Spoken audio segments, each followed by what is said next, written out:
فرش التراب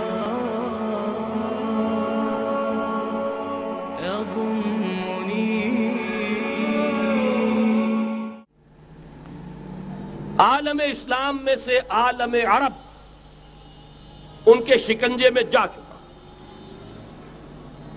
کیوں بنا کر کھڑے ہوئے ہیں اسرائیل کو ماننے کے لیے اور سر تسلیم خم کرنے کے لیے؟ بہرحال نوٹ کر لیجئے، عالم عرب جا چکا. کوئی دن کی بات ہے، میں سنسنی پیدا نہیں کرنا چاہتا، لیکن حالات اور واقعات سے نگاہیں بند کرنا بھی کوئی دانش مندی کی بات نہیں ہے. یہ ایودھیا کی مسجد شہید کی گئی، ابھی یہ ایک بہت بڑا مزار جو ہے شہید کیا گیا، اور اس کے ساتھ کئی مسجدیں شہید کی گئی. یہ سب کیا ہے؟ یہ مسلمانوں کی نفس دیکھی جا رہی ہے کہ کوئی غیرت اور حمیت نام کی کوئی شے باقی ہے. جیسے علامہ اقبال نے وہ نظم لکھی تھی، عبد القادر روہیلا بڑا ظالم جفاجو کینہ پرور تھا، لیکن یہ کہ اس نے جو ایک ٹیسٹ لیا تھا کہ وہ جو عورتیں ہیں تیموری خاندان کی، ان میں کوئی رمق رہ گئی ہے؟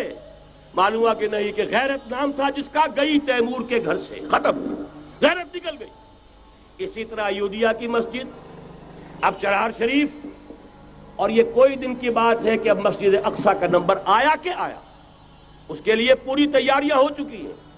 یروشلم کا مشرقی حصہ خالی کرایا جا چکا ہے، اس کے اندر اب پورا تسلط یہودی کر رہے ہیں.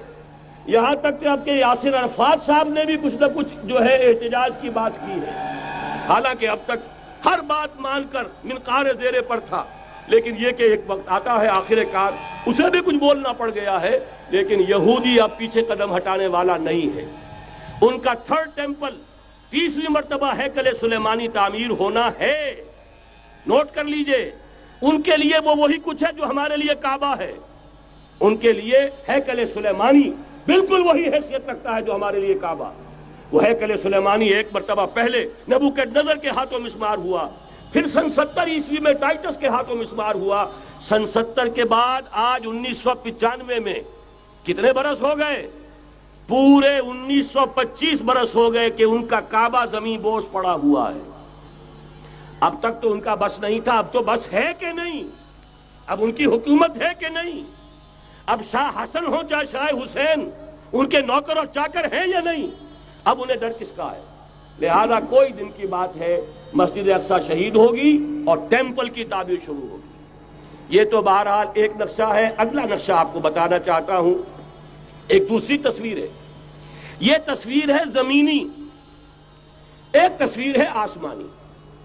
وَمَكَرُوا وَمَكَرَ اللَّهُ وَاللَّهُ خَيْرُ الْمَاكِرِينَ. انہوں نے اپنی سی تدبیریں کی، اللہ نے اپنی تدبیر کی، اور ظاہر بات ہے اللہ کی تدبیر سے بہتر تدبیر کس کی ہوگی؟ چنانچہ یہودیوں کی سازشیں اس وقت بھی ناکام ہوئی تھی یا نہیں؟ ظاہر بات ہے جاء الحق وزهق الباطل ان الباطل کان زهوقا. لہذا یہ آیتیں دونوں اعلان کر رہی ہیں کہ یہودیوں کی سازشیں بالآخر ناکام ہوں گی اور دین حق کا بول بالا ہو کر رہے گا. یہ تو ان آیتوں سے ظاہر ہے. یریدون لیطفئوا نور اللہ بافواہہم واللہ متم نورہ ولو کرہ الکافرون. یریدون ان یطفئوا نور اللہ بافواہہم ویابى اللہ الا یتم نورہ ولو کرہ الکافرون. هو الذی ارسل رسولہ بالہدی ودین الحق لیظہرہ علی الدین کلہ ولو کرہ المشرکون. اللہ نے تو بھیجا ہی ہے اپنے رسول کو اس فیصلے کے ساتھ اور یہ ذمہ داری اور مشن دے کر کہ جو دین حق آپ کو دے کر بھیجا جا رہا ہے اسے غالب کیجئے، نافذ کیجئے، قائم کیجئے. اس مشن کے ساتھ بھیجا جا رہا ہے. قرآن کہتا ہے ببانگ دہل وما ارسلناک الا کافۃ للناس بشیرا ونذیرا. اے محمد صلی اللہ علیہ وسلم، ہم نے نہیں بھیجا ہے آپ کو مگر پوری نوع انسانی کے لیے بشیر اور نذیر بنا کر.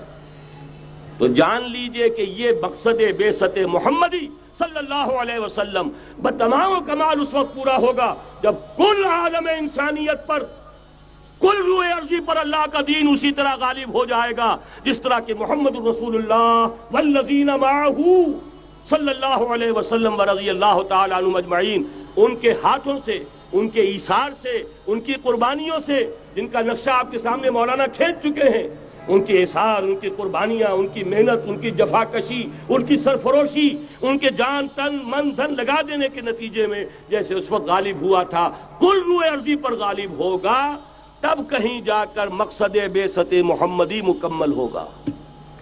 یہی وجہ ہے اقبال نے کہا تھا وقت فرصت ہے کہاں، کام ابھی باقی ہے، نور توحید کا اتمام ابھی باقی ہے۔